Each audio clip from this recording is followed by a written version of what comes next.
Hello everyone, I am Rajeev Ranjan Singh.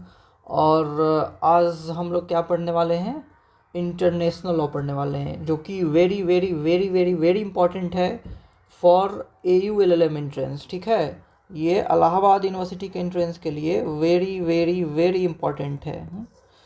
क्यों क्यों important है ये? इसके कई सारे रीजंस हैं। पहले भी मैं बहुत बार डिस्कस कर चुका हूँ इंटरनेशनल लॉ का जो इम्पोर्टेंस है AU LLM के लिए। यही डिसाइड करेगा कि आप जो है एंट्रेंस में टॉप करेंगे कि नहीं। एडमिशन सिक्योर करने में तो बहुत बड़ा रोल है ही इसका, लेकिन अगर इसमें आप एक मीडियोकर बन करके एडमिशन सिक्योर कर भी ले तो टॉप नहीं कर पाइएगा। बट अगर आप इंटरनेशनल लॉ पे कमांड कर लें तो आप AU LLM एंट्रेंस में टॉप कर सकते हैं। ठीक है। तो इंटरनेशनल लॉ आप सभी ने पढ़ा होगा कभी ना कभी। अगर आपने BLLB किया है या LLB किया है, दोनों में ही आपको मिला होगा। लेकिन जिन्होंने BLLB कर रखा है, BA LLB, उन्होंने ज़्यादा पढ़ा होगा इंटरनेशनल लॉ को, क्योंकि इंटरनेशनल लॉ के कई सारे पेपर्स पढ़ने होते हैं। Public international law, private international law और इंटरनेशनल ह्यूमन राइट्स लॉ, इस तरह के सारे लॉज पढ़ने होते हैं। बट 3 ईयर LLB वाले कई लोग कम पढ़े रहते हैं या बस पब्लिक इंटरनेशनल लॉ पढ़े रहते हैं, तो वो लोग सोचते हैं कि इसको इग्नोर कर दिया जाए, नहीं पढ़ा जाए, जो कि बहुत बड़ी भूल होती है। AU LLM एंट्रेंस में इंटरनेशनल लॉ से बहुत सारे क्वेश्चंस रहते हैं और इसको आप अच्छे से पढ़िए, अच्छे से कमांड कीजिए, ताकि दूसरों से आप ज़्यादा नंबर ला पाएँ। उन लोगों से जो लोग इसको कम पढ़ते हैं या छोड़ देते हैं, उससे ज़्यादा नंबर ला पाएँ। और BNS तो भाई सभी लोग पढ़ लेते हैं, कंट्रैक्ट TPA सभी लोग पढ़ लेते हैं। फैमिली लॉ पे भी पकड़ होती है लोगों की, लेकिन इंटरनेशनल लॉ, लेबर लॉ, ये सब पे कम पकड़ होती है लोगों की। ये सब लोग कई बार इग्नोर कर देते हैं, छोड़ देते हैं कि बाकी पे कमांड करें। बट आपको ऐसा नहीं करना है। ठीक है, इसीलिए international law is very very very important for AU LLM entrance exam और बाकी दूसरे एंट्रेंस एग्जाम के लिए भी। जहाँ भी इंटरनेशनल लॉ है, सबके लिए बहुत ज़्यादा इंपॉर्टेंट है। तो चलिए अभी तो इंटरनेशनल लॉ में कई सारी चीज़ आ जाता है। इंटरनेशनल लॉ जो है, इसके कई सारे चीज़, जैसे एक होता है पब्लिक इंटरनेशनल लॉ, हो गया पब्लिक इंटरनेशनल लॉ। एक होता है प्राइवेट इंटरनेशनल लॉ। फिर हो गया इंटरनेशनल ह्यूमन राइट्स लॉ, हो गया।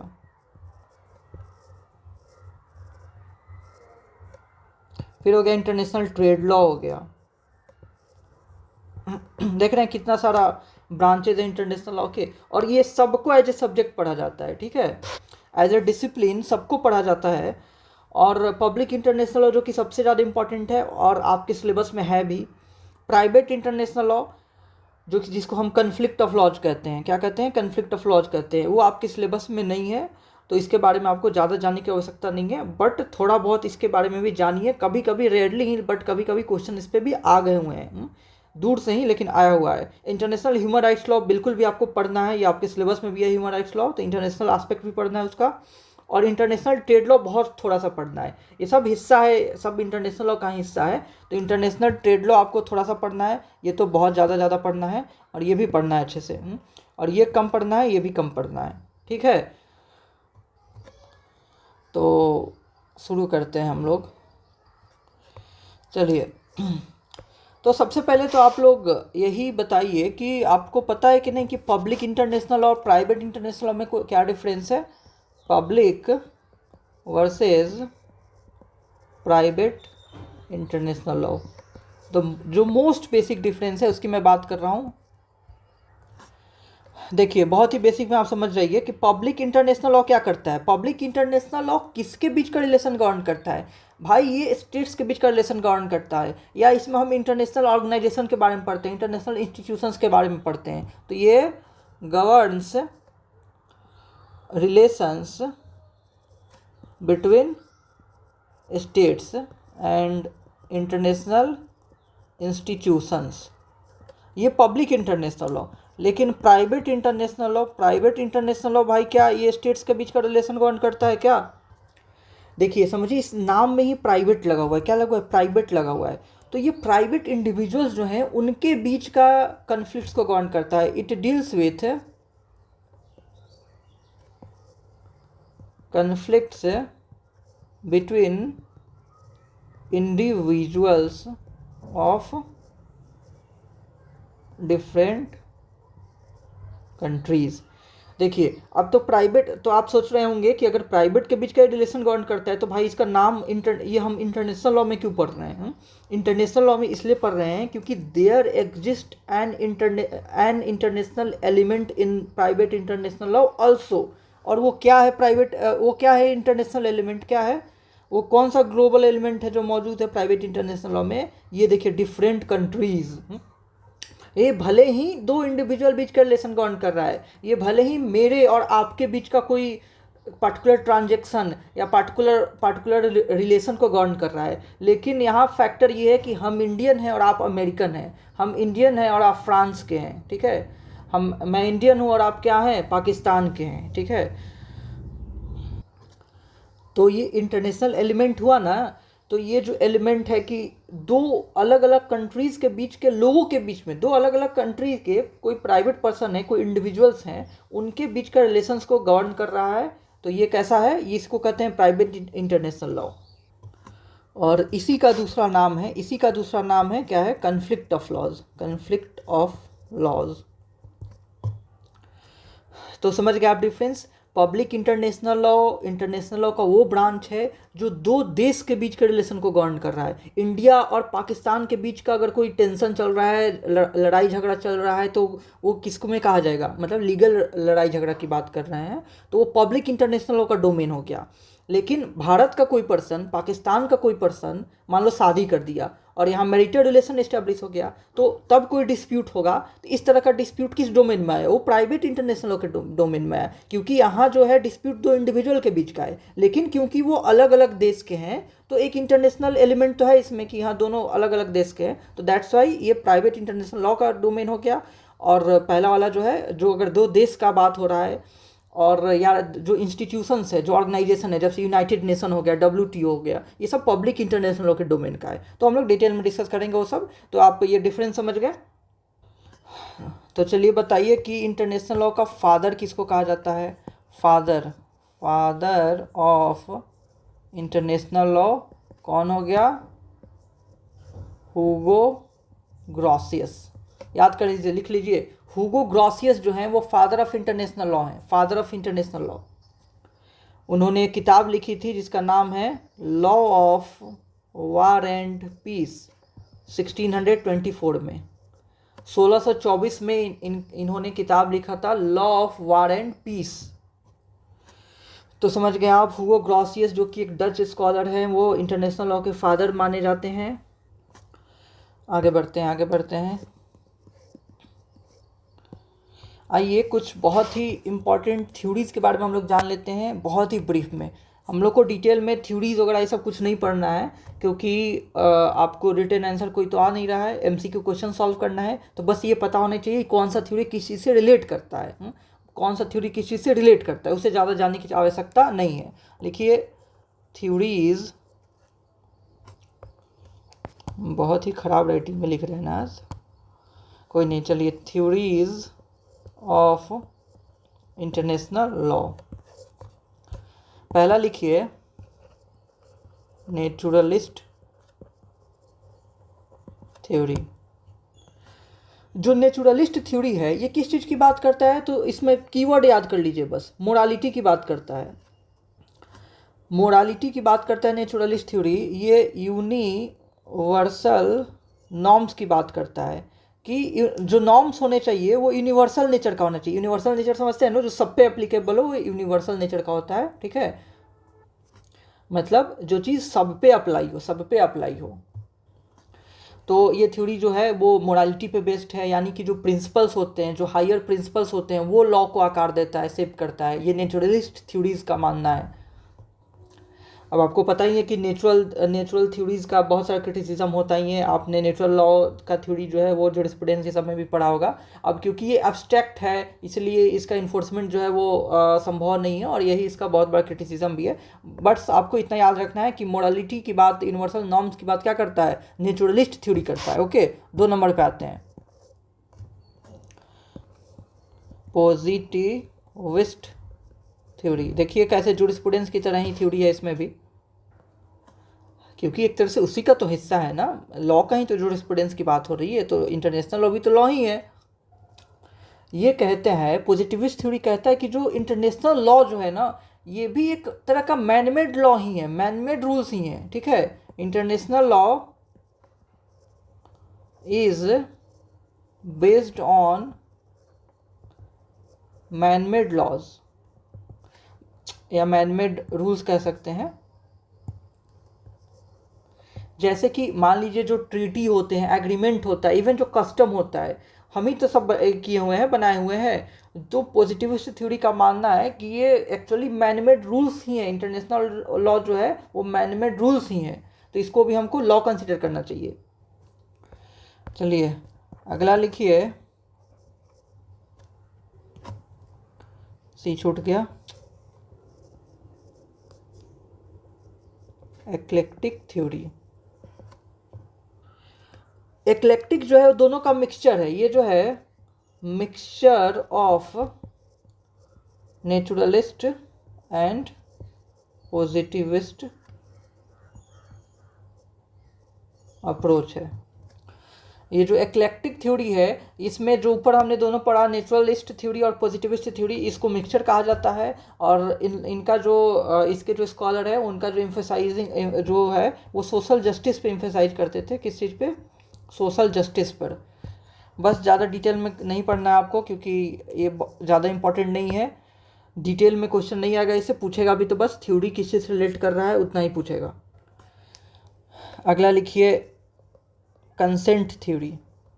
इसके बारे में आप लोगों ने सुना होगा। कंसेंट थ्योरी कहता है कि जो स्टेट हैं वो उसी रूल से बाउंड होते हैं जिसके लिए वो कंसेंट दिए हुए हैं। क्या दिए हुए हैं? कंसेंट दिए हुए हैं। States are bound by those rules only they consent to. मतलब जिस रूल्स को लेकर के उन्होंने कंसेंट दिया हुआ है, उन्होंने सबमिट किया हुआ है, उसी रूल से वो बाउंड होते हैं। अब जो है इसका एक्सेप्शन में क्या आ जाएगा? इसका क्रिटिसिज्म में एक्सेप्शन में आ जाएगा, जस्ट कोजेंस आ जाएगा। अच्छा, जस्ट कोजेंस आप जानते हैं कि नहीं? बड़ा ही इंपॉर्टेंट है ये। इसका मतलब आपको पता है? जस्ट कोजेंस, JUS जस्ट लिखा हूँ, JUS जस्ट, COGENS कोजेंस। इसका मतलब होता है ये कंपेलिंग लॉ कहते हैं। क्या कहते हैं इसको? कंपेलिंग लॉ कहते हैं। मतलब ये कंपल्सरीली अप्लाई होता है। मतलब ये इस तरह के नॉर्म्स है, ध्यान से सुनिए। जस्ट कोजेंस जो है वो ऐसे नॉर्म्स होते हैं जो सारे स्टेट्स पे बाइंडिंग होते हैं, सबको मानना होता है, इसको इग्नोर नहीं कर सकता है, इसको कोई पार्टी नहीं तोड़ सकता है, इसको नहीं ब्रेक किया जा सकता है। ये सब पे अप्लाई होता है इक्वली एंड यूनिवर्सली। इसके लिए आपको कोई साइन वाइन करने की जरूरत नहीं होती, आपको सबको मानना ही मानना है। अब मान लीजिए जीनोसाइड हो गया। जीनोसाइड एक वार क्राइम होता है, आप जानते हैं, genocide is a war crime. तो क्या जीनोसाइड ना करें, इसके लिए आपको बताना पड़ेगा, आपको कुछ चीज साइन करने पड़ेगी। आपसे एग्रीमेंट करवाया जाएगा कि आप जो हैं, आप देश हैं, एक महान सभ्यता वाली देश हैं आप साइन कर लीजिए एग्रीमेंट कि आप जीनोसाइड नहीं करेंगे। इसको करने की ज़रूरत नहीं है। बिना कोई एग्रीमेंट साइन किए भी ये ऑब्वियस है कि जीनोसाइड नहीं करना है, ठीक है। आपको स्लेवरी नहीं करना है, स्लेवरी का जो प्रथा है वो बंद हो चुका है। तो स्लेवरी का जो कंसेप्ट है वो कहीं से भी आपके देश में नहीं होनी चाहिए। इन सब तरह का ये सब जो क्या है, ये सब जस्ट कोजेंस का नॉर्म्स है ये। मतलब ये सबको फॉलो करना है यूनिवर्सली और कंपल्सरीली फॉलो करना है। भले ही आप किसी एग्रीमेंट के पार्टी हो चाहे नहीं हो, भले ही कोई ट्रीटी साइन किया हो चाहे नहीं किया हो, लेकिन जो नॉर्म्स आपको फॉलो करना ही करना है, फिर भी बाइंडिंग है, उसे ही कहते हैं जस्ट कोजेंस। इसलिए मैंने लिखा है, क्या लिखा है? कंपेलिंग लॉ का लिखा हुआ है। मतलब जबरदस्ती आपको मनवाया जाएगा, आपको मानना पड़ेगा। तो आई होप आपको जस्ट कोजेंस समझ में आया हो। ये रट के रखिएगा, सबको ध्यान में रहना चाहिए। तो देखिए, कंसेंट थ्योरी का एक्सेप्शन होगा कि नहीं। कंसेंट थ्योरी कह रहा है, मैंने लिखा है कि states are bound by those rules only to which they consented. जिसको वो कंसेंट दिए वही रूल से अबाइड बाई होंगे, वही रूल से बाउंड है वो। लेकिन जस्ट कोजेंस वो नॉर्म्स है जिसको सबको मानना है, भले ही आप कंसेंट दे चाहे नहीं दे, भले ही साइन करे चाहे नहीं करे कोई ट्रीटी। तो इसलिए ये कंसेंट थ्योरी का एक तरह से क्रिटिसिज्म हो गया कि ये जस्ट कोजेंस नॉर्म्स को नहीं क्या करता है, रिकॉग्नाइज करता है। फोर्थ हो गया। अब आते हैं अगला पे, फिफ्थ पे आते हैं। एक लिखिए ऑटो लिमिटेशन थियरी। ये क्या कहता है? ऑटो लिमिटेशन थ्योरी कहता है कि जो भी देश हैं एक तरह से, अच्छा सभी देश का अपना अपना सॉवरेनिटी होता है, तो कह रहा है कि इंटरनेशनल लॉ को अबाइड बाई करके, इंटरनेशनल लॉ को एक्सेप्ट करके जो देश होते हैं एक तरह से अपने सॉवरेनिटी को लिमिट करते हैं, क्योंकि वो इंटरनेशनल लॉ से अबाइड बाई कर रहे हैं तो अपने सॉवरेनिटी को एक तरह से लिमिट कर रहे हैं, मतलब कम कर रहे हैं।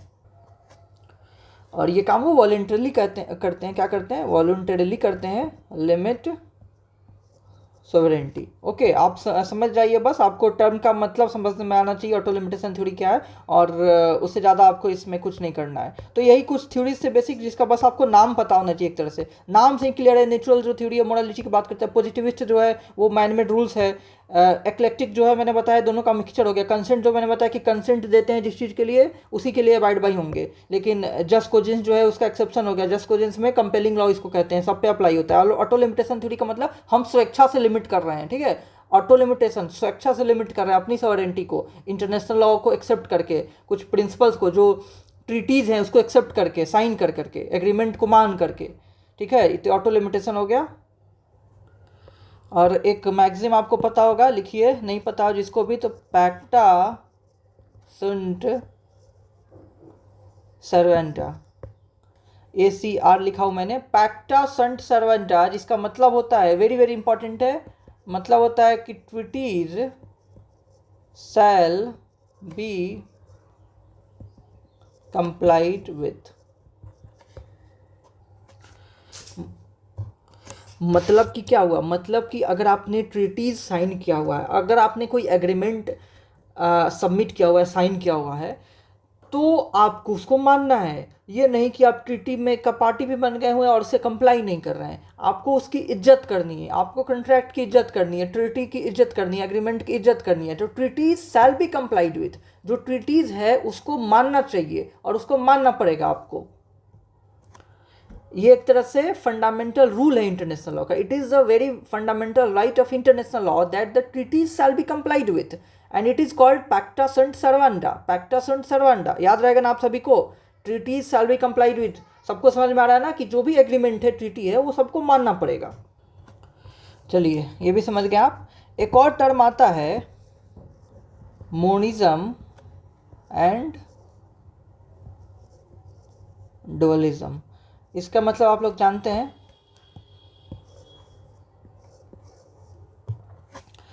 मोनिज्म का मतलब होता है कि जो इंटरनेशनल लॉ होते हैं, ध्यान से सुनिएगा, बहुत ही आसान है। मोनिज्म का मतलब होता है कि जो इंटरनेशनल लॉ है वो किसी देश में डायरेक्टली अप्लाई हो जाता है। अगर उसने ट्रीटी साइन कर लिया, इंटरनेशनल मान लो कोई ट्रीटी है और अगर उसको साइन कर लिया इंडिया ने, तो मोनिज्म कहता है कि वो इंडिया में अब साइन किया और वो अप्लाई हो जाएगा डायरेक्टली, विदाउट एनी ट्रांसफॉर्मेशन, वो इंडिया में डायरेक्टली अप्लाई हो जाएगा। यानी कि यहाँ पे साइन कर लेना ही सब कुछ हो गया। साइन कर लिए, ट्रीटी का पार्ट बन गए, कंट्री सिग्नेटरी बन गया, तो अब वो ट्रीटी जो है हमारे देश के लीगल सिस्टम का पार्ट मान लिया जाएगा, ठीक है। मान लो कन्वेंशन अगेंस्ट टॉर्चर को साइन कर लिया इंडिया ने, तो माना जाएगा कि कन्वेंशन अगेंस्ट टॉर्चर जो है वो इंडिया का एक कानून बन गया और वो इंडिया में अप्लाई होगा। उसके लिए अलग से ज़रूरत नहीं है कि इंडिया में अब कानून पास किया जाए और यहाँ पे लॉ बनाया जाए, उस लॉ में उसके प्रोविजंस को इनकॉर्पोरेट किया जाए उस ट्रीटी का, ये जरूरी नहीं है। समझ में आ गया ना मोनिज्म क्या कहता है। और डुअलिज्म इसका जस्ट उल्टा हो गया। डुअलिज्म कहता है कि इंटरनेशनल लॉ इनकॉर्पोरेट किया जाता है नेशनल लॉ में, यानी कि मान लो हम ट्रीटी साइन भी कर लिए, तो कब वो अप्लाई होगा? वो इंडिया में ऑटोमेटिकली ये नहीं हो जाएगा, बाइंडिंग नहीं हो जाएगा। कब अप्लाई होगा? जब हम अपने देश में कानून में बदलाव करें या नया कानून बनाएं और उस नए कानून में उसके प्रोविजंस को इनकॉर्पोरेट करें, फिर हम यहाँ पे अप्लाई करें। तो इस तरीके से जब अप्लाई करने की बात आती है, इसको डुअलिज्म कहते हैं। यानी कि डुअलिज्म में बात किया जा रहा है कि नेशनल लॉ में इनकॉर्पोरेट करना चाहिए इंटरनेशनल लॉ को। ओके, इंटरनेशनल लॉ के जो प्रिंसिपल्स हैं उसको नेशनल लॉ में इनकॉर्पोरेट करना चाहिए, तब जाके अप्लाई किया जाता है। ये डुअलिज्म कहता है कि हम अपने यहाँ लॉ पास करेंगे, इनकॉर्पोरेट करेंगे अपने नेशनल लॉ में, तब अप्लाई करेंगे। Okay, is it clear to everyone? Monism and dualism. Monism कहता है कि डायरेक्टली अप्लाई हो जाएगा, ट्रीटी का पार्ट बने तो विदाउट एनी ट्रांसफॉर्मेशन। लेकिन डुअलिज्म कहता है कि भाई ट्रीटी का पार्ट तो बन गए, अब आओ हमारे यहाँ कानून बनाओ। नेशनल लॉ बनाओ और नेशनल लॉज में उसके प्रोविजंस इनकॉर्पोरेट करो, तब जाके आप उस इंटरनेशनल प्रिंसिपल्स को या रूल्स को आप यहाँ पे लागू कर पाएंगे। It's dualism. ओके ओके, तो ये भी आप समझ गए, ठीक है, मोनिज्म डुअलिज्म भी समझ गए। नोट करते चलिएगा आप इन सब को, इन सब पे क्वेश्चन है तो पढ़ने के बाद भी गलत करके मत आ जाइएगा, फिर क्या फ़ायदा रहेगा इतना बताने का। बहुत ही इंपॉर्टेंट चीज़ें मैं बता रहा हूँ आपको। आइए अब जानते हैं कुछ जुरिस्ट्स के बारे में, जुरिस्ट्स ऑफ इंटरनेशनल लॉ कि क्या किनका क्या कहना है, किस महाशय का क्या कहना है, क्या विचार है लोगों के इंटरनेशनल लॉ पे। हाँ, तो ध्यान से देखिए, सुनिए कि कुछ जुरिस्ट ऐसे थे जिनका मानना था कि इंटरनेशनल लॉ जो है वो एक ट्रू लॉ है, मतलब ये सच में एक लॉ है। और कुछ जुरिस्ट का मानना है कि इंटरनेशनल लॉ ट्रू लॉ है ही नहीं, international law is not a true law, ज़बरदस्ती का इसको लॉ बनाया जा रहा है, जब इसमें लॉ के गुण ही नहीं है, ये सर्वगुण संपन्न नहीं है। तो ये इसको हमको ट्रू लॉ नहीं कहना चाहिए। लेकिन कुछ जुरिस्ट का मानना है कि इंटरनेशनल लॉ भी एक ट्रू लॉ है और वो लॉ के सारे लॉ होने के जितने गुण चाहिए वो सारे गुण हैं इसमें, इंटरनेशनल लॉ में भी, इसलिए इनको भी ट्रू लॉ का सेहरा पहना देना चाहिए। तो आइए पहले जानते हैं कि किनका किनका मानना है। Those who believe international law as true law. International law को ट्रू लॉ कौन मानते हैं? तो पहला तो लिख लीजिए भाई फादर साहब को, हुगो ग्रॉसियस। तो हुगो ग्रॉसियस साहब का मानना था कि इंटरनेशनल लॉ एक ट्रू लॉ है। ये फादर ऑफ इंटरनेशनल लॉ है, मैं ऑलरेडी बता चुका हूँ। इन्होंने कहा था कि इंटरनेशनल लॉ जो है वो हमारे जो स्टेट्स है उसके म्यूचुअल कंसेंट पे बेस करता है और ये एक ट्रू लॉ है, ये इसमें लॉ के गुण है और ये एक ट्रू लॉ है और इसमें ये सारे स्टेट्स के कंसेंट पे डिपेंड करता है। एक नंबर में ये हो गया। अब 2 नंबर में लिखिए ओपेनहाइम, OPENHEIM। इन्होंने कहा, इनका डिफिनीशन का कुछ टर्म्स कीवर्ड्स याद कर लीजिए, बहुत इंपॉर्टेंट है। इन्होंने कहा कि इंटरनेशनल लॉ क्या है? इंटरनेशनल लॉ एक जो है बॉडी ऑफ रूल्स है। क्या है? बॉडी ऑफ रूल्स है that binds them in relations. International law एक ऐसा बॉडी ऑफ रूल्स है जो कि कंट्रीज़ को रिलेशंस में बाइंड करता है, बांध देता है। और इसको कैसे इन्फोर्स किया जाता है? And is enforced through international agreements and customs. ठीक है, ये डिफिनीशन के कीवर्ड्स को याद रखिएगा। इन ओपेनहाइम का कहना है कि इंटरनेशनल लॉ एक बॉडी ऑफ रूल्स है जो कि स्टेट्स को रिलेशन में बाइंड करता है, स्टेट्स को रिलेशन में बांध देता है, यानी कि अप्लाई होता है उन पे। और कैसे इसको इन्फोर्स किया जाएगा, इसको कैसे लागू किया जाएगा? तो एग्रीमेंट के थ्रू, इसको एग्रीमेंट के थ्रू लागू किया जाता है या कस्टम के थ्रू लागू किया जाता है। ठीक है, ये ओपेनहाइम का कहना है। और ओपेनहाइम भी किस कैटेगरी में आ गए? वो जो इंटरनेशनल लॉ को ट्रू लॉ मानते हैं। एग्जाम में पूछेगा कि इनमें से कौन सा ट्रू लॉ नहीं मानते हैं, तो आपको याद होना चाहिए कि अच्छा ओपेनहाइम किस कैटेगरी में है? ट्रू लॉ मानने वाले कैटेगरी में। 3 नंबर पाइए, लिखिए फ्रेडरिक पोलॉक। 4 नंबर पे लिखिए लॉरेंस। 5 नंबर पे लिखिए हॉल। ये सारे नाम आप लोग रट लेंगे। इस कैटेगरी में आता है who believe international law as true law. कौन कौन हो गए? हुगो ग्रॉसियस हो गए, ओपेनहाइम हो गए, फ्रेडरिक पोलॉक हो गए, लॉरेंस हो गए, हॉल हो गए। ये सब मानते हैं कि इंटरनेशनल लॉ में लॉ के गुण हैं। हॉल का भी कहना था कि इंटरनेशनल लॉ बाइंडिंग नेचर का होता है, क्योंकि जो स्टेट इसको साइन करते हैं, जो एग्रीमेंट को, उन पे बाइंडिंग होता है और वो इसको अपने कंडक्ट में उसको फॉलो करते हैं। इसलिए इंटरनेशनल लॉ एक तरह का बाइंडिंग लीगल सिस्टम का ही पार्ट है और ये भी ट्रू लॉ है। तो सबका ओवरऑल यही विचार था कि ये ट्रू लॉ है। अब आते हैं अगले कैटेगरी पे कि दोज हु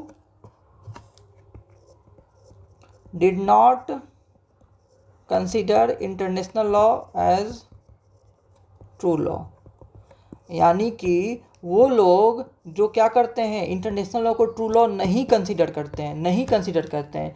तो very popular name John Austin.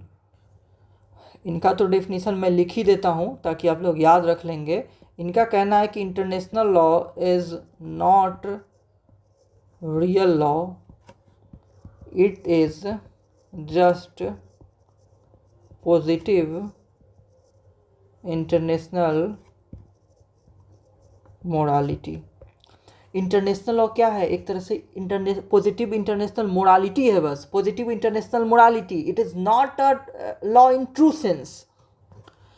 मतलब कि ऑस्टिन का मानना है कि international law is just a set of moral guidelines which is followed by the countries. ये एक तरह से मोरल गाइडलाइंस है देशों के लिए जो कि वो फॉलो करते हैं, और इसमें ये रियल सेंस में लॉ नहीं है। ठीक है, ये रियल सेंस में लॉ नहीं है। क्यों? क्योंकि इसमें भाई इन्फोर्सिएबिलिटी नहीं है, बिकॉज इट लैक्स इन्फोर्सिएबिलिटी। ठीक है, क्योंकि इसमें सैंक्शन नहीं है, इन्फोर्सिबिलिटी नहीं है, कोई सोवरेन पावर नहीं है। आपको लॉ, ऑस्टिन का लॉ का डिफिनीशन ही पता है, law is the command of the sovereign which is backed by the sanction. तो ऑस्टिन के डिफिनीशन में तो ये फिट ही नहीं बैठ रहा है। उनका कहना है यहाँ पे ना सोवरेन है, ना सैंक्शन है, ना इन्फोर्सिबिलिटी है, तो फिर कहाँ से लॉ हो गया भाई? तो is it okay to everyone? John Austin ये मानते हैं कि ये रियल लॉ नहीं है, ये बस एक क्या है, पॉजिटिव। ये याद रखिएगा, एग्जाम में पूछेगा कि किसने कहा था ये जस्ट पॉजिटिव इंटरनेशनल मोरालिटी है। तो ऑस्टिन साहब ने कहा था। पॉजिटिविस्ट एक तरह का मोरल प्रिंसिपल्स हैं जो कि स्टेट्स फॉलो करते हैं। आ जाइए फिर अगला 2 नंबर, बेंथम साहब को भी ला लेते हैं, ये भी पॉजिटिविस्ट हैं। बेंथम साहब ने ही इंटरनेशनल लॉ टर्म को क्वाइन किया हुआ था। ठीक है, इन्होंने इंटरनेशनल लॉ टर्म को क्वाइन किया हुआ था। और इनका क्या मानना है? इनका भी यही मानना है कि इंटरनेशनल लॉ का में क्या नहीं है, इन्फोर्सिबिलिटी नहीं है। इनका भी यही मानना है कि इंटरनेशनल लॉ में इन्फोर्सिबिलिटी नहीं है, क्योंकि जो मशीनरी होना चाहिए, जो लेजिस्लेटिव मशीनरी होना चाहिए, एग्जीक्यूटिव मशीनरी होना चाहिए, जुडिशियल मशीनरी होना चाहिए इंटरनेशनल लॉ को क्या करने के लिए, इम्प्लीमेंट करने के लिए, इन्फोर्स करने के लिए, वो नहीं है इंटरनेशनल लॉ डोमेन में। इसीलिए इंटरनेशनल लॉ ट्रू लॉ नहीं है। बेंथम का भी ये मानना है। तीसरा नंबर पर लिखिए हॉलैंड। ये भी मानते हैं कि इंटरनेशनल लॉ ट्रू लॉ नहीं है। और हॉलैंड का भी एक लाइन बड़ा पॉपुलर है, लिख देता हूँ। इनका कहना है कि international law is the vanishing point of jurisprudence. International law is the vanishing point of jurisprudence. याद रखिएगा सब लोग, इसको लिख लीजिए। किसने कहा था? हॉलैंड ने। उनका मानना था कि जो लीगल थियरीज जो हैं, लॉ के जो भी थियरीज हैं, उसमें फिट नहीं बैठता इंटरनेशनल लॉ। और अगर हम उस लेंस से देखें, इंटरनेशनल जो लॉ के लेंस से देखें, जैसे हम बाकियों को देखते हैं, बाकी लॉज को देखते हैं, तो भाई इंटरनेशनल लॉ गायब होता हुआ दिखता है, वैनिश होता हुआ दिखता है, गायब होता हुआ, डिसअपियर होता हुआ दिखता है। इसलिए कह रहे हैं कि international law is the vanishing point of jurisprudence. भाई अगर हम नॉर्मल लॉ की तरह इसको देखने लगे, इसमें तो सैंक्शन है ही नहीं है, बहुत कुछ नहीं है, तो ऐसा लगेगा ये डिसअपियर हो रहा है, गायब हो रहा है। इसलिए कहा है it is a vanishing point of jurisprudence. किसने कहा भाई? हॉलैंड ने कहा। सबको याद रहेगा ना, ये सब नाम याद रखिएगा सबका। Who considered it as true law? Hugo Grotius, Oppenheim, Frederick Pollock, Lawrence and Hall. And जो कि कंसिडर करते हैं कि ट्रू लॉ नहीं है, John Austin, Bentham, Holland. Okay, चलिए आगे बढ़ते हैं। इसी से रिलेटेड एक और टॉपिक पढ़ते हैं, subjects of international law. International law का एक्चुअल सब्जेक्ट क्या है? मतलब पब्लिक इंटरनेशनल लॉ में हम लोग, ये पब्लिक हम लोग बात कर रहे हैं, ठीक है, पब्लिक इंटरनेशनल लॉ की। पब्लिक इंटरनेशनल लॉ में हम लोग किस चीज़ पे भाई फोकस करें, किस चीज़ को हम लोग मेन बेस में लेकर चले? पब्लिक इंटरनेशनल लॉ का सेंटर में क्या है? Which is the main subject of international law? Public international law, इसी की बात कर रहे हैं। तो आइए, इसमें भी अलग अलग ओपिनियन है। कुछ लोगों का मानना है कि बस स्टेट ही सब्जेक्ट होता है public international law. Only states are the subject of international law.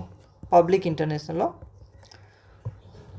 तो आपको नाम याद कर लेना है कि किनका ये मानना है, कौन ये मानते हैं कि बस बस स्टेट्स ही है सब्जेक्ट मैटर, स्टेट्स ही है। तो ये भाई ऑस्टिन का मानना है, ऑस्टिन।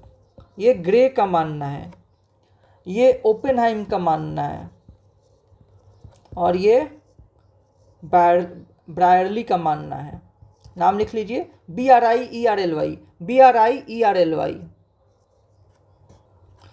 ग्रे, ऑस्टिन, ओपेनहाइम और ब्रायरली, इन लोगों का मानना है कि only state should be considered as proper subject of international law.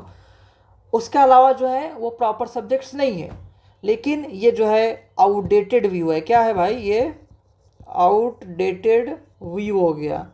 Modern जो है सब्जेक्ट जो है वो अपडेट हो चुका है।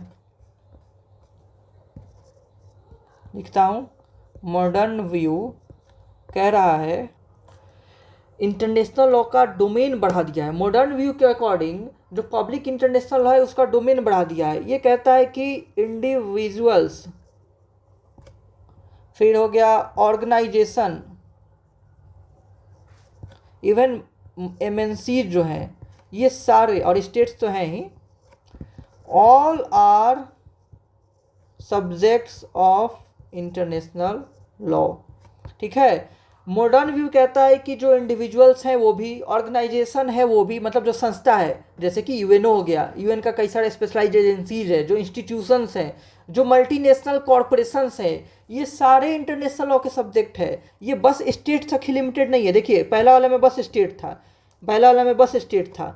ओल्ड व्यू है कि बस स्टेट ही है इंटरनेशनल लॉ का सब्जेक्ट। वैसे भी सुनने में अगर देखिए तो कह रहा है पब्लिक इंटरनेशनल लॉ, स्टेट की बात हो रही होगी, लेकिन नहीं भाई, पब्लिक इंटरनेशनल लॉ में इंडिविजुअल भी आता है, पब्लिक इंटरनेशनल लॉ में ऑर्गेनाइजेशंस भी आता है। क्या यूएनओ को हम लोग नहीं पढ़ते हैं पब्लिक इंटरनेशनल लॉ में? MNCs भी आता है। पब्लिक इंटरनेशनल लॉ का दायरा बहुत बड़ा हो गया है। और ये कौन मानते हैं, कौन कौन से स्कॉलर्स हैं जो मानते हैं? लिखिए, केल्सन, केल्सन, रॉबर्ट जेनिंग्स, फिर लिखिए स्वार्जेनबर्गर। स्पेलिंग में लिख देता हूँ, SCHWARJDNBERGER, स्वार्जेनबर्गर, स्वार्जेनबर्गर। इनका भी मानना है कि इंटरनेशनल लॉ के सब्जेक्ट्स में ये सब आ जाते हैं। ठीक है, इंटरनेशनल लॉ का सब्जेक्ट बस स्टेट तक लिमिट नहीं है। तो रॉबर्ट जेनिंग्स हो गए, केल्सन हो गए, स्वार्जेनबर्गर हो गए, ये सब का क्या मानना है कि इसका दायरा ज़्यादा है। और नाम लिखेगा तो एक और लिख लीजिए, आर्थर वाट्स, आर्थर वाट्स। इन सब का मानना है कि जो है सब्जेक्ट्स का दायरा ज़्यादा है। तो अगर आपसे एग्जाम में पूछेगा कि which of the following are the subjects of international law, तो आप मॉडर्न व्यू वाला आंसर लिखेंगे, क्योंकि ये तो आउटडेटेड है। मैंने बोला ना, ये आउटडेटेड हो चुका है, पुराना आउटडेटेड है। तो एक्चुअल में ये सारे सब्जेक्ट्स हैं, एक्चुअल में यही सारे सब्जेक्ट्स हैं। इंडिविजुअल हो गया, ऑर्गेनाइजेशन हो गए, जो MNCs हो गए, और स्टेट्स हो गया, ये सारे सब्जेक्ट्स हैं। ठीक है, चलिए आगे बढ़ते हैं। ये टॉपिक ख़त्म हो गया, आगे बढ़ते हैं। अब लिखिए, very important, sources of international law. International law का क्या सोर्स है, इंटरनेशनल लॉ का क्या सोर्स है? तो सबसे पहले लिखिए कि हमको कहाँ से पता चलता है इंटरनेशनल लॉ का सोर्स, कहाँ पे, किस लॉ में मेंशन है इंटरनेशनल लॉ का सोर्स? तो लिखिए, article 38 of the ICJ statute. जो ICJ स्टैट्यूट है, ICJ स्टैट्यूट है, ICJ का फुल फॉर्म क्या होगा? International court of justice, international court of justice. तो ICJ स्टैट्यूट का आर्टिकल 38 जो है वो बताता है हमें sources of international law. Exam में पूछेगा कि कहाँ है सोर्सेज ऑफ इंटरनेशनल लॉ, तो याद रखेंगे कहाँ है, ICJ स्टैट्यूट में है, और उसमें कहाँ है, आर्टिकल 38 में है। तो आइए बताते हैं पांचों सोर्स का नाम, और इसका नाम आपको रट के रखना है, वेरी वेरी इंपॉर्टेंट है ये। ठीक है, ये वेरी वेरी इंपॉर्टेंट है। पहला लिखिए, इंटरनेशनल कन्वेंशंस। इंटरनेशनल कन्वेंशन जो है ये एक सोर्स ऑफ इंटरनेशनल है, और इसी में हमारा आ जाता है ट्रीटीज, एग्रीमेंट्स, प्रोटोकॉल्स, ठीक है, ये सब कन्वेंशंस का ही पार्ट हो गया। कोई प्रोटोकॉल साइन हुआ हो, आपने कई सारे प्रोटोकॉल के बारे में पढ़ा होगा, मॉन्ट्रियल प्रोटोकॉल, ट्रीटीज तो जानते ही, एग्रीमेंट जानते ही, ये सब इंटरनेशनल कन्वेंशन में आ गया। तो इंटरनेशनल कन्वेंशन पहला है, फिर लिखिए दूसरा इंटरनेशनल कस्टम। इंटरनेशनल कस्टम हो गया सोर्स ऑफ इंटरनेशनल लॉ। आप सभी जानते हैं कस्टम क्या होता है, वो प्रैक्टिस जो कि लॉ के रूप में मान लिया जाता है, एक्सेप्ट कर लिया जाता है। जनरल प्रैक्टिस जो होता है, general practice accepted as law. Third number में क्या हो जाएगा, थर्ड नंबर में लिखिए general principles of law recognized by civilized nations। General principles of law recognized by civilized nations, मतलब कि जो सिविलाइज्ड नेशंस हैं वो कुछ कॉमन प्रिंसिपल्स होते हैं, कुछ कॉमन लॉज होते हैं, उसको सब फॉलो करते हैं। क्या होता है, कुछ कॉमन नॉर्म्स होता है, नियम होता है जो कि सारे देश फॉलो करते हैं, तो वो भी मानना पड़ेगा भाई, ठीक है। कुछ ऐसे लॉज होते हैं, कुछ ऐसे नॉर्म्स होते हैं जो कि सबको मानना होता है, सब। अब मान लीजिए कि जो नेचुरल जस्टिस का प्रिंसिपल है वो नहीं मानेगा कोई, क्या ये तो बेसिक्स है। तो कुछ जनरल प्रिंसिपल्स हैं लॉ का, वो सभी मानते हैं, वो भी एक सोर्सेज हो गया, थर्ड नंबर हो गया ये। आगे फोर्थ पे लिखिए judicial decisions and teachings of the most highly qualified publicists।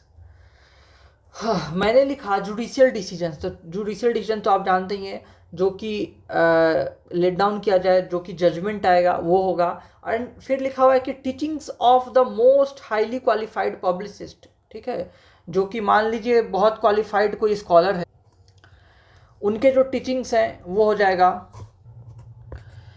Last लिखिए इक्विटी एंड कंसाइंस, ठीक है, इक्विटी एंड कंसाइंस। तो ये 5 सोर्स हो गया, रट के रखना है, आप सबको रट के रखना है। पहला इंटरनेशनल कन्वेंशन, दूसरा इंटरनेशनल कस्टम, फिर है general principles of law recognized by civilized nations, फिर हो गया judicial decisions and teachings of the most highly qualified publicist, फिर हो गया इक्विटी एंड कंसाइंस, ठीक है। और इसमें एक और इम्पॉर्टेंट बात कि आपको याद रखना है कि जो पहला, दूसरा और तीसरा है, क्या है ये, पहला, दूसरा और तीसरा, इसको यही बस प्राइमरी सोर्स है।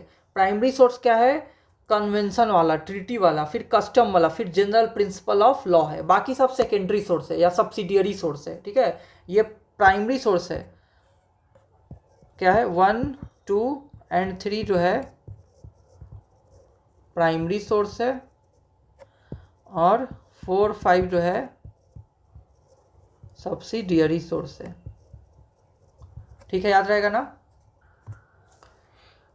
तो आप बताइए एग्जाम में अगर आएगा कि जो इंटरनेशनल कोर्ट ऑफ जस्टिस है, एग्जाम में अगर आया कि आईसीजे जो है, आईसीजे का जो जजमेंट होता है वो कैसा सोर्स माना जाता है, प्राइमरी या सब्सिडियरी, तो क्या कहेंगे, क्या करेंगे आप, जवाब क्या कहेंगे, सब्सिडियरी, नॉट प्राइमरी, क्योंकि आईसीजे किस में आ गया, जुडिशियल डिवीजन में आ गया ना, जुडिशियल डिवीजन, और जुडिशियल डिवीजन चौथा पांचवा मैंने क्या लिखा, सब्सिडियरी। तो जो आईसीजे का जजमेंट है वो कैसा में आएगा, सब्सिडियरी में आएगा, ठीक है। जो एमिनेंट स्कॉलर्स हैं, एमिनेंट स्कॉलर किस में आएगा, बताए ना, highly qualified publicist, eminent scholar का जो ओपिनियन है वो किस में जाएगा, सब्सिडियरी में आएगा, ओके। तो खास करके आईसीजे का आप ध्यान में रखें कि उसमें गलती मत कीजिएगा कि जो जजमेंट्स होते हैं चाहे किसी का भी हो, इंक्लूडिंग आईसीजे, तो किस में जाएगा, सब्सिडियरी में जाएगा।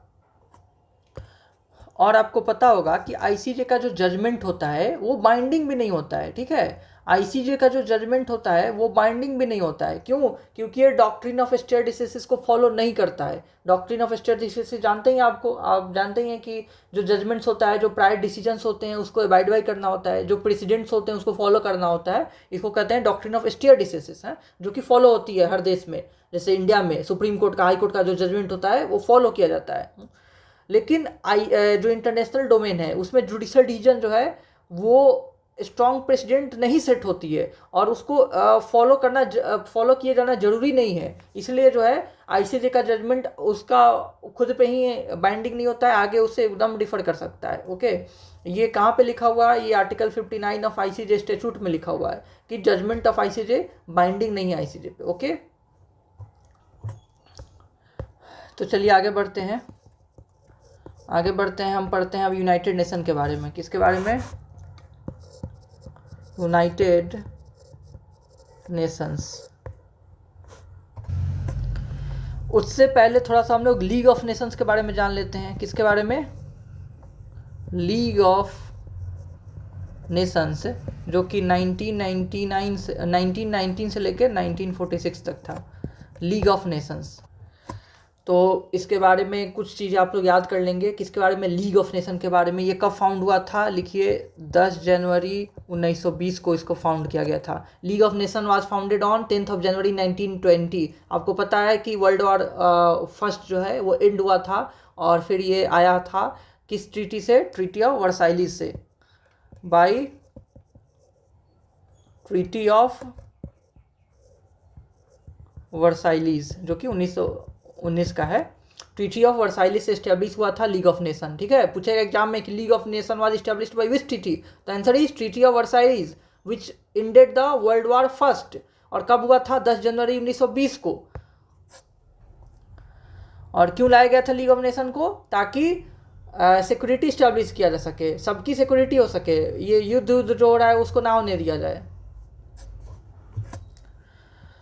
इसका हेडक्वार्टर कहाँ था? Geneva, Switzerland. आप सबको पता है जेनेवा स्विट्जरलैंड में, तो जेनेवा स्विट्जरलैंड में। और अमेरिका ने इसे नहीं ज्वाइन किया हुआ था, ठीक है। यूएसए ने इसको कभी ज्वाइन नहीं किया हुआ था, और इसकी जो मतलब ये सफिशिएंट नहीं लग रहा था, ये फेल हो गया ना। लीग ऑफ नेशन 1946 तक ही था, इसके बाद यूनाइटेड नेशन आया, तो ये जो है सक्सेसफुल नहीं रहा। इसके रहते हुए ही सेकेंड वर्ल्ड वॉर हो गया। तो भैया कौन से यूनाइटेड नेशन सक्सेसफुल है? यूनाइटेड नेशन सक्सेसफुल है क्या? उसके रहते हुए ही वार हो ही जा रहा है, कुछ नहीं करता यूनाइटेड नेशन, ठीक है। तो लीग ऑफ नेशन अगर फेलियर है तो यूनाइटेड नेशन भी फेलियर है। हाँ, ठीक है, समझ गए। आइए यूएन के बारे में देखते हैं। यूएन के बारे में आप सभी जानते हैं यूएन कब इस्टेब्लिश हुआ था भाई? कब इस्टेब्लिश हुआ था? लिखिए, 24 अक्टूबर 1945। ये डेट तो रटा हुआ होना चाहिए, सबको याद ही होगा अपने आप से, लेकिन फिर भी जिसको भी नहीं याद हो ये रट के रखिए। 24 अक्टूबर 1945 को यूनाइटेड नेशन इस्टेब्लिश हुआ था। इसका हेडक्वार्टर कहाँ है? न्यूयॉर्क सिटी में। न्यूयॉर्क सिटी में इसका हेडक्वार्टर है। और किस कॉन्फ्रेंस के फलस्वरूप ये इस्टेब्लिश हुआ? कौन सा conference? San Francisco conference. San Francisco conference, लिख लीजिए, सैन फ्रांसिस्को कॉन्फ्रेंस, जो कि 1945 में हुआ था, 1945 में हुआ था। इसी का फलस्वरूप यूएन एस्टैब्लिश हुआ, और इसी कॉन्फ्रेंस में 50 देशों ने साइन किया यूएन चार्टर को। कितने देशों ने साइन किया था? 50 countries signed UN charter. UN charter को 50 देशों ने साइन किया। बाद में पोलैंड ने साइन किया था, 51वां मेंबर बना था, फाउंडिंग मेंबर पोलैंड बना था। चलिए, अब इसका बताइए यूएन का ऑफिशियल लैंग्वेज कौन कौन सा है? ऑफिशियल लैंग्वेज सब एमसीक्यू के लिए इंपॉर्टेंट है, इसलिए लिखवा रहा हूँ। ऑफिशियल लैंग्वेज कौन कौन है? लिखिए, अरेबिक है, इंग्लिश है, फ्रेंच है, चाइनीज़ है, रसियन है, स्पेनिश है। कितना हो गया? 6 हो गया। Arabic, English, French, Chinese, Russian, Spanish. Okay okay. और कितने मेंबर है इसके? कितने मेंबर हैं यूएन के? 193 और 2 ऑब्जर्वर मेंबर्स हैं, 2 observer of ACRVER members. 193 states हैं और 2 ऑब्जर्वर मेंबर हैं, पैलेस्टाइन और वेटिकन सिटी। अब बताइए यूनाइटेड नेशन जो इस्टेब्लिश किया गया उसको इस्टेब्लिश करने का पर्पज़ क्या है। ये इंपॉर्टेंट है क्योंकि एग्जाम में आया हुआ क्वेश्चन है। पर्पज़ ऑफ यूनाइटेड नेशन जो है वो दिया हुआ है आर्टिकल 1 ऑफ यूएन चार्टर में, आर्टिकल 1 ऑफ यूएन चार्टर में दिया हुआ है। Okay, article 1 of UN charter deals with the purpose of United nation. ये बताता है कि यूएन का क्या क्या पर्पस है। तो यूएन का ये 5 पर्पस बताता है, 5 को मैं बोल रहा हूँ, आप याद कर लेंगे, ठीक है। पहला होता है कि international peace and security maintain करना। क्या होता है? International peace and security maintain करना। दूसरा लिखिए कि जो भी नेशंस है उसके बीच के फ्रेंडली रिलेशंस इस्टेब्लिश हो सके या डेवलप हो सके, तो नेशंस के बीच में फ्रेंडली रिलेशन डेवलप करना दूसरा हो गया। तीसरा हो गया इंटरनेशनल कोऑपरेशन को प्रमोट करना, ताकि सब में जो है एक दूसरे को कोऑपरेट करे देश। इंटरनेशनल कोऑपरेशन को प्रमोट करना, एक कल्चर जो हो गया, इकोनॉमिक लेवल पे हो गया, सोशल लेवल पे हो गया, ह्यूमैनिटेरियन लेवल पे हो गया, एक दूसरे को क्या करे, कोऑपरेट करे। फिर चौथा लिखिए कि ह्यूमन राइट्स के लिए रेस्पेक्ट होना चाहिए और ये चीज़ इनकरेज होनी चाहिए, चाहे वो सेक्स के बेसिस पे हो, रेस के बेसिस पे हो, लैंग्वेज के बेसिस पे हो, रिलीजन के बेसिस पे हो, किसी भी बेसिस पे डिस्क्रिमिनेशन नहीं होना चाहिए और ह्यूमन राइट्स जो है उसका रेस्पेक्ट होना चाहिए और ये इनकरेज करने के लिए, तो encourage respect for human rights चौथा हो गया। क्या क्या हो गया मैंने बताया? पहला बताया इंटरनेशनल पीस एंड सिक्योरिटी को मेंटेन करना, दूसरा जो नेशंस हैं उनके बीच के फ्रेंडली रिलेशंस डेवलप करना, तीसरा इंटरनेशनल कोऑपरेशन को प्रमोट करना, चौथा हो गया कि ह्यूमन राइट्स के लिए रिस्पेक्ट को इनकरेज करना, और लास्ट हो गया कि यूनाइटेड नेशन जो है वो खुद एक्ट करता है as a centre for harmonising nations actions, मतलब हार्मोनाइज करने के लिए खुद काम करता है ताकि ये जो कॉमन गोल है उसको अचीव किया जा सके। ये जो ऊपर हमने कॉमन गोल डिस्कस किया है उसको अचीव किया जा सके, ठीक है। It act as a centre for harmonising nations actions, यही पांचवा है कि United Nation act as a centre for harmonising nations action. Okay, तो क्या करने के लिए? To achieve common goal. ये जो है पर्पस ऑफ यूनाइटेड नेशन है, जो कहाँ दिया हुआ है? आर्टिकल 1 ऑफ यूएन चार्टर में दिया हुआ है, ये ध्यान में बस रखिएगा। आइए हम ऑर्गन के बारे में अब पढ़ते हैं। Principal organs of United Nation, ठीक है। Principal organs of United Nation, United Nation के प्रिंसिपल ऑर्गन कितने हैं? तो कितने हैं? 6 हैं। टोटल कितने प्रिंसिपल ऑर्गन है? 6 हैं। तो पहला कौन हो गया? General assembly. पहला कौन हो गया? General assembly. कितने टोटल प्रिंसिपल ऑर्गन है? 6। याद रखिएगा कितने हैं? 6। तो जनरल असेंबली के बारे में जो मैं बोलता जा रहा हूँ नोट करते जाइए। जनरल असेंबली जो है वो सबके बारे में यूएन चार्टर में दिया जाएगा ना, तो यूएन चार्टर से ही है। यूएन चार्टर से ही स्टैब्लिश हुआ था यूनाइटेड नेशन। यूनाइटेड नेशन किससे स्टैब्लिश हुआ था? यूएन चार्टर से। किससे? यूएन चार्टर से, ठीक है। तो ये जो यूएन चार्टर है उसके चैप्टर नंबर 4, चैप्टर 4 में दिया हुआ है जनरल असेंबली के बारे में, और जो कि आर्टिकल 9 से 22 तक है। चैप्टर नंबर 4 आर्टिकल 9 से 22 तक। और इसमें इसके कौन कौन से मेंबर हैं? सारे UN member, all UN members इसके मेंबर हैं। यूनाइटेड नेशन के जितने मेंबर हैं सब जनरल असेंबली के मेंबर माने जाते हैं। Is it okay to everyone? और कैसे कैसे कंट्री वोट करते हैं? सारे कंट्री का वोट का वैल्यू 1 होता है, मतलब जितने कंट्री है सबका वोट का वैल्यू 1 होता है। सभी 1 वोट दे सकते हैं। एग्जाम में पूछेगा कि बजट कहाँ अप्रूव होता है? तो जनरल असेंबली में। बजट कहाँ अप्रूव होता है? जनरल असेंबली में अप्रूव बजट, ठीक है। चलिए दूसरा लिखिए, सिक्योरिटी काउंसिल। सिक्योरिटी काउंसिल किस चैप्टर में है? चैप्टर नंबर 5, और आर्टिकल क्या हो गया? 23 से 32 तक। नोट करते जाइए जल्दी जल्दी। चैप्टर नंबर 5 आर्टिकल 23 से 32 किससे डील करता है? सिक्योरिटी काउंसिल से डील करता है। अब इसका कंपोजिशन इम्पॉर्टेंट है, कंपोजिशन जो है इसका इम्पॉर्टेंट है।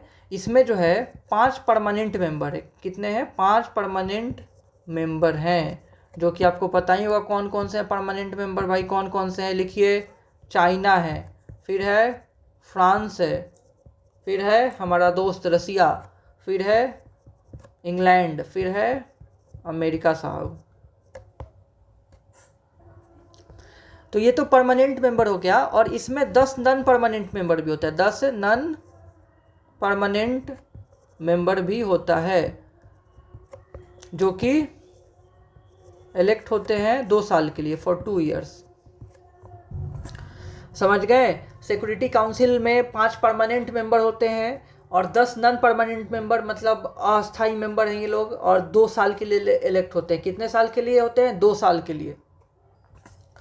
अब एग्जाम में पूछता है, जैसे मैंने बताया, इसमें पूछता है कि बजट कौन अप्रूव करता है, तो एग्जाम में पूछता है कि इसका प्राइमरी फंक्शन क्या है। तो प्राइमरी फंक्शन जो है वो है, लिखिए इंटरनेशनल का स्पेलिंग गलत लिख दिए, बट फिर आप समझ रहे हैं, peace and security, peace and security maintain करना किसकी रिस्पॉन्सिबिलिटी है? ये सिक्योरिटी काउंसिल की रिस्पॉन्सिबिलिटी है। एग्जाम में पूछेगा who is responsible for the international peace and security, who is responsible for international peace and security? तो आंसर इज सिक्योरिटी काउंसिल। फिर पूछेगा कि मिलिट्री एक्शन लेना किसकी जिम्मेदारी है? मिलिट्री एक्शन या सैंक्शन इंपोज करना किसका काम है? सैंक्शन इंपोज करना, ये सब किसका काम है भाई? सिक्योरिटी काउंसिल का काम है, सिक्योरिटी काउंसिल का। इंटरनेशनल पीस एंड सिक्योरिटी देखना, मिलिट्री एक्शन देखना, सैंक्शन इंपोज करना, ये सब किसका काम है भाई? सिक्योरिटी काउंसिल का काम है। और इसका वोटिंग का आपको पता ही होगा कि 9 वोट्स चाहिए होते हैं, 9 वोट्स रिक्वायर्ड होता है कोई चीज़ पास करने के लिए, और 5 परमानेंट मेंबर का चाहिए होता है, परमानेंट मेंबर का 5 वोट चाहिए होता है। और परमानेंट मेंबर के पास वीटो होता है, आपको पता है, तो 5 परमानेंट मेंबर का वोट चाहिए। चलिए, ये दूसरा हो गया। अब तीसरा पे आते हैं। तीसरा लिखिए इकोनॉमिक एंड सोशल काउंसिल, जिसको कहा जाता है इकोसॉक, ECO-SOC। अब बताइए ये किस चैप्टर में डील करता है? तो चैप्टर 10, और इसका आर्टिकल हो गया 61 से 72। आर्टिकल रेंज और चैप्टर नंबर रख लीजिएगा, एग्जाम में आ गया तो गलती मत कीजिएगा। अब इसमें टोटल मेंबर कितने होते हैं? 54 होते हैं, ठीक है। इसमें 54 मेंबर होते हैं, टोटल मेंबर 54 होते हैं, जो कि इलेक्ट किसके द्वारा किए जाते हैं? Bye general assembly. General assembly जो है वो इकोसॉक के मेंबर को क्या करता है? इलेक्ट करता है। जनरल असेंबली जो है वो इकोनॉमिक एंड सोशल काउंसिल के मेंबर को इलेक्ट करता है। कितने मेंबर हो सकते हैं? कितने मेंबर हैं? 54 मेंबर हैं। और कितने टर्म के लिए होते हैं? 3 साल के लिए। 3 साल के लिए टर्म होता है, 3 साल के लिए होता है, ओके। हर साल जो है वो 18 मेंबर को इलेक्ट कर दिया जाता है, मतलब 1/3 जो मेंबर हैं वो हर साल इलेक्ट हो जाते हैं। 1/3 से 1 का 18 हो गया ना, तो 18 मेंबर हर साल इलेक्ट हो जाया करते हैं। और यहाँ पे जो पार्टीज होते हैं, जो मेंबर्स होते हैं, वो दोबारा इलेक्शन के लिए भी एलिजिबल होते हैं। बाकी इनका काम क्या है? जनरल तरह का काम है। अब नाम ही है कि नाम ही क्या है? Economic and social. तो इकोनॉमिक और सोशल नेचर का काम करेगा, सोशल नेचर का, इकोनॉमिक नेचर का, कल्चरल नेचर का, हेल्थ से रिलेटेड, एजुकेशन से रिलेटेड, इस तरह का रिपोर्ट बनाएगा, स्टडी करेगा और रिकमेंड करेगा किसको? जनरल असेंबली को, यूनाइटेड नेशन मेंबर को, या स्पेशलाइज जो एजेंसीज हैं उनको रिकमेंड करेगा कि आप ये अडॉप्ट कीजिए ताकि एजुकेशन में ये सुधार हो सके, हेल्थ में ये सुधार हो सके, कल्चर को कैसे प्रमोट किया जाए, सोशल जो कॉज है उसके लिए काम किया जाए, इकोनॉमिक कॉज के लिए काम किया जाए, ये सब काम है इसका। चलिए अगला पे आते हैं, 3rd हो गया। 4th पे आते हैं। लिखिए ट्रस्टीशिप काउंसिल।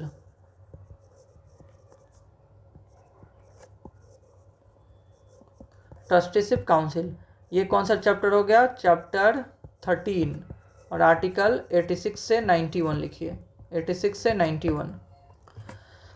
ये क्या है? अभी इनएक्टिव है, ये एक्टिव नहीं है, इनएक्टिव है, ये एक्टिव नहीं है। कुछ ट्रस्ट टेरिटरीज थे, उनको देखभाल करने के लिए, उनके एडमिनिस्ट्रेशन के लिए इसको ये काम देखा करता था। तो ट्रस्टीशिप काउंसिल जो है वो ट्रस्ट टेरिटरीज को देखा करता था। ट्रस्ट टेरिटरी ऐसे टेरिटरी हुआ करते थे जहाँ पे मतलब जहाँ पे सिस्टम बढ़िया नहीं था, वो मतलब जनरली देश जो होते हैं वो सेल्फ गवर्निंग होते हैं ना, लेकिन ऐसा टेरिटरी जो सेल्फ गवर्निंग नहीं था, उसको ट्रस्ट टेरिटरी कहा जाता है। यानी कि किसके सुपरविजन में था? यूनाइटेड नेशन के सुपरविजन में था।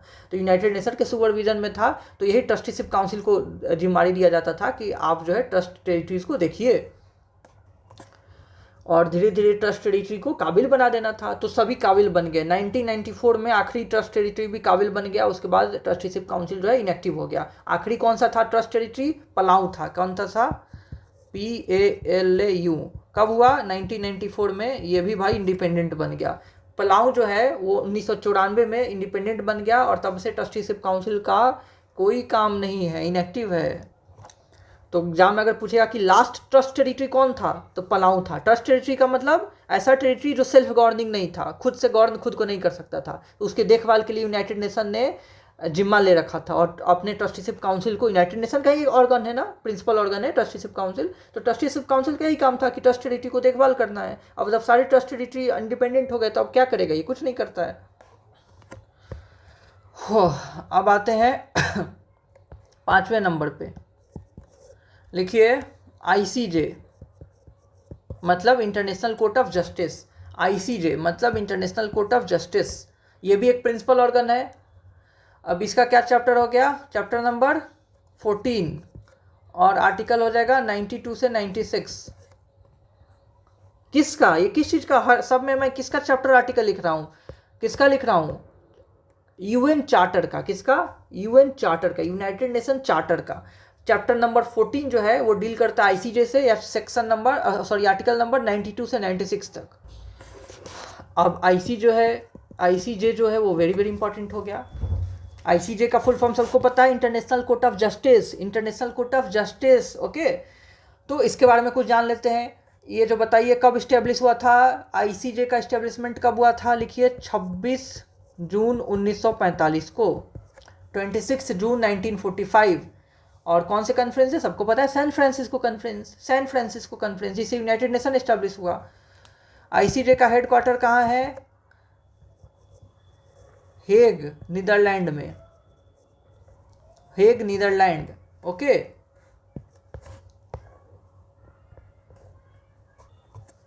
तो ICJ जो क्या हो गया, ये एक तरह का ये जुडिशियल ऑर्गन है, judicial organ of United Nation. पूछे एग्जाम में कि यूनाइटेड नेशन का जुडिशियल ऑर्गन कौन है? अकेला जुडिशियल ऑर्गन है ICJ। ICJ is the principal judicial organ of United Nation, ठीक है। सबसे प्रिंसिपल जुडिशियल ऑर्गन यही है। और इसके पहले कौन सा था भाई? इसके पहले भी एक था, permanent court of international justice था, जो कि वर्ल्ड वॉर 2 के बाद डिसॉल्व कर दिया गया था। इससे ये किसका सक्सेसर है? Permanent court of international justice का, जो कि वर्ल्ड वॉर 2 के बाद डिसॉल्व कर दिया गया, ओके। ICJ जो है 26 जून 1945 को इस्टेब्लिश तो हुआ था, लेकिन ये फंक्शनिंग अपना बाद में शुरू किया था। ये 18 अप्रैल 1946 से फंक्शन करना शुरू किया था, बिगेन फंक्शनिंग। और ये हो गया था इस्टेब्लिशमेंट डेट, इस्टेब्लिश्ड, ठीक है। इस्टेब्लिश हुआ था 26 जून को, और फंक्शन करना शुरू किया था 18 अप्रैल 1946 से। अब इसका ऑफिशियल लैंग्वेज क्या है? ऑफिशियल लैंग्वेज क्या है इसका? इसका ऑफिशियल लैंग्वेज है फ्रेंच एंड इंग्लिश। चलिए अब बात करते हैं इसके कॉम्पोजिशन का। कॉम्पोजिशन, कितने लोग हैं इसमें भाई? कितने जजेस होते हैं इसमें? तो कंपोजिशन की बात की जाए तो इसमें टोटल 15 जजेस होते हैं, जिनका टर्म जो होता है वो 9 साल होता है। याद रखिएगा सारे फैक्ट्स, ठीक है। कितने जजेस होते हैं? 15 जजेस। टर्म कितना होता है? 9 साल होता है। और अगर मान लीजिए इंडिया का कोई जज पहुंच गया ICJ में, तो इसका मतलब ये नहीं कि वो इंडिया को रिप्रेजेंट कर रहा होता है। जज जो होते हैं इंडिपेंडेंट होते हैं, जो जजेज होते हैं वो देश को रिप्रेजेंट नहीं करते हैं। तो इंडिया का जज हो कोई वहाँ पे, तो इंडिया को वो रिप्रेजेंट नहीं करता है, ओके। और नियम ये बनाया गया है कि एक देश से 2 जज एक साथ नहीं हो सकता ICJ में, ठीक है। एक देश से 2 जज नहीं हो सकता है ICJ में, एक ही रहेगा, ओके। टोटल 15 जज होते हैं, और हर 3 साल में 5 जो जज हैं वो रिन्यू हो जाया करते हैं। 5 सीट रिन्यू हो जाता है, हर 3 साल में 5 सीट रिन्यू हो जाता है। और इलेक्ट कैसे होते हैं भाई? इलेक्ट कैसे होते हैं? इलेक्शन जो होता है वो किसके द्वारा कंडक्ट किया जाता है? General assembly plus security council, याद रखिएगा, दोनों के मेंबर मिलके, दोनों में साथ साथ और अलग अलग वोटिंग ही होता है, दोनों में अलग अलग होता है लेकिन एक ही साथ वोटिंग होता है। किसमें? जनरल असेंबली में और सिक्योरिटी काउंसिल में। तो एग्जाम में आएगा कि कौन इलेक्ट करता है, तो दोनों हो जाएगा, general assembly and security council. किसको? आईसीजे के जजेज को। तो क्या आईसीजे के जज री इलेक्ट हो सकते हैं? यस, आईसीजे के जज री इलेक्ट हो सकते हैं। और जितने जजेज होते हैं आईसीजे में, उन्हीं में से वाइस प्रेसिडेंट और वाइस प्रेसिडेंट भी इलेक्ट कर लिए जाते हैं। आईसीजे के जो भी एग्जिस्टिंग जजेज हैं, 15 जजेज होते हैं ना टोटल, उन्हीं 15 जजेज में से अपने में ही खुद में वो लोग एक को प्रेसिडेंट और एक को वाइस प्रेसिडेंट भी इलेक्ट कर लेते हैं। और जो प्रेसिडेंट होते हैं या वाइस प्रेसिडेंट, उनका टर्म 3 साल होता है। ठीक है, आईसीजे के जो प्रेसिडेंट है और वाइस प्रेसिडेंट, उनका टर्म 3 साल। और प्रेसिडेंट अलग से बनते हैं क्या? नहीं, आईसीजे के जजेज में से ही, उनमें ही एक को प्रेसिडेंट बना दिया जाता है। वही लोग खुद में मिल करके इलेक्ट कर लिए खुद एक प्रेसिडेंट और एक वाइस प्रेसिडेंट, जो कि 3 साल के लिए। अब जैसे कि देश में भी तो होता है, हाई कोर्ट में जजेज हैं तो एक सीजेआई हो गया, सुप्रीम कोर्ट में जजेज हैं तो एक चीफ, हाई कोर्ट में भी chief justice of high court हो गया, और सुप्रीम कोर्ट में जजेज हैं तो सीजेआई हो गया। तो वैसे ही वहाँ भी जजेज हैं आईसीजे में, तो उसी में एक प्रेसिडेंट हो गए, एक वाइस प्रेसिडेंट हो गए, जो कि प्रोसीडिंग वगैरह को देखेंगे। और पहले भी मैं बताया हूँ कि क्या आईसीजे का जो जजमेंट होता है वो बाइंडिंग होता है? नहीं होता है, नहीं होता है। बाइंडिंग बस किस पे होगा? पार्टीज टू द डिस्प्यूट पे होगा। ठीक है, आईसीजे का जजमेंट बाइंडिंग किस पे होगा? बस जो उस जजमेंट का पार्टी है उस पर। मान लीजिए इंडिया और अमेरिका में डिस्प्यूट है, केस चल रहा है आईसीजे में, तो जो जजमेंट आएगा उस केस में बस, तो वो इंडिया पे और अमेरिका पे बाइंडिंग होगा, दूसरे केस में नहीं, बस उसी केस में। फिर इंडिया अमेरिका में डिस्प्यूट होगा किसी दूसरे मैटर पे, तो वो फिर अलग जजमेंट आएगा, उसके लिए बाइंडिंग नहीं होगा। On that particular issue only वो जजमेंट बाइंडिंग होगा इंडिया को और अमेरिका को, बाकी किसी देश के लिए बाइंडिंग नहीं होगा। फिर दूसरे देश का मैटर रहेगा, फिर नया तरह से देखा जाएगा। ओके, तो इसलिए कहा जाता है कि स्टेयर डिसिसिस का प्रिंसिपल नहीं फॉलो करता है, कि स्ट्रांग वो प्रेसिडेंट नहीं सेट होता है वो।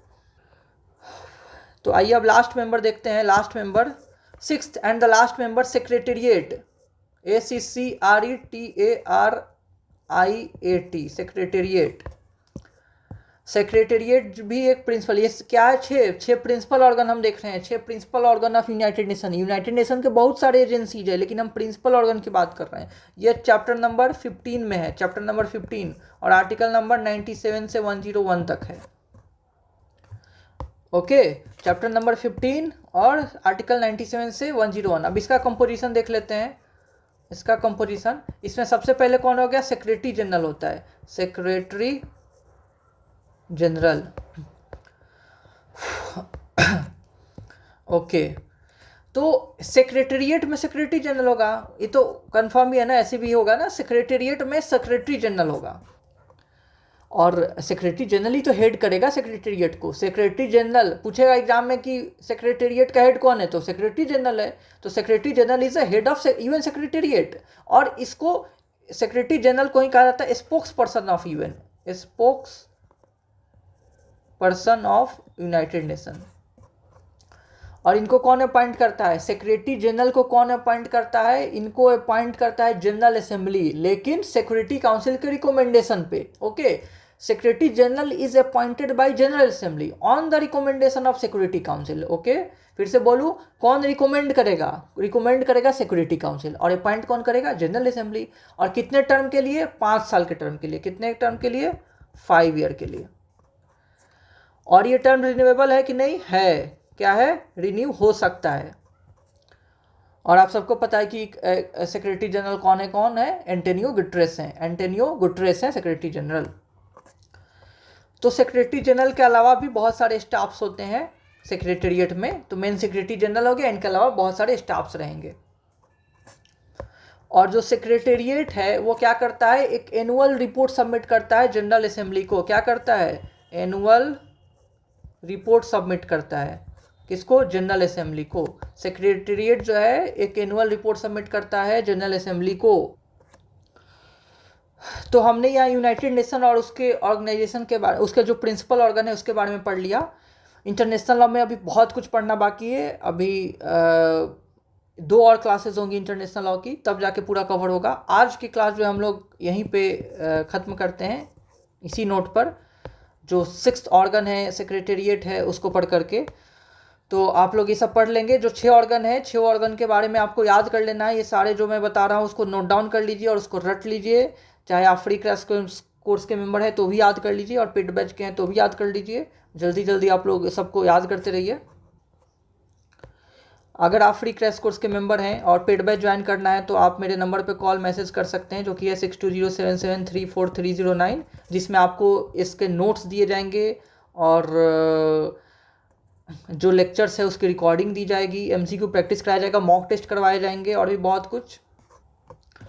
और मोस्ट इम्पॉर्टेंटली आपको मेमोरी बेस्ड पीवाईक्यू दिया जाएगा, 2016 से 2025 तक का मेमोरी बेस्ड पीवाईक्यू दिया जाएगा। तो आप मेरे नंबर पे कॉल कर सकते हैं या कृपा के नंबर पे कॉल या मैसेज कर सकते हैं 9984848968। ठीक है, तो क्या किया जाएगा, आपको ऐड कर दिया जाएगा पेड बैच में और फिर आप सारे मटेरियल्स को एक्सेस कर पाएंगे।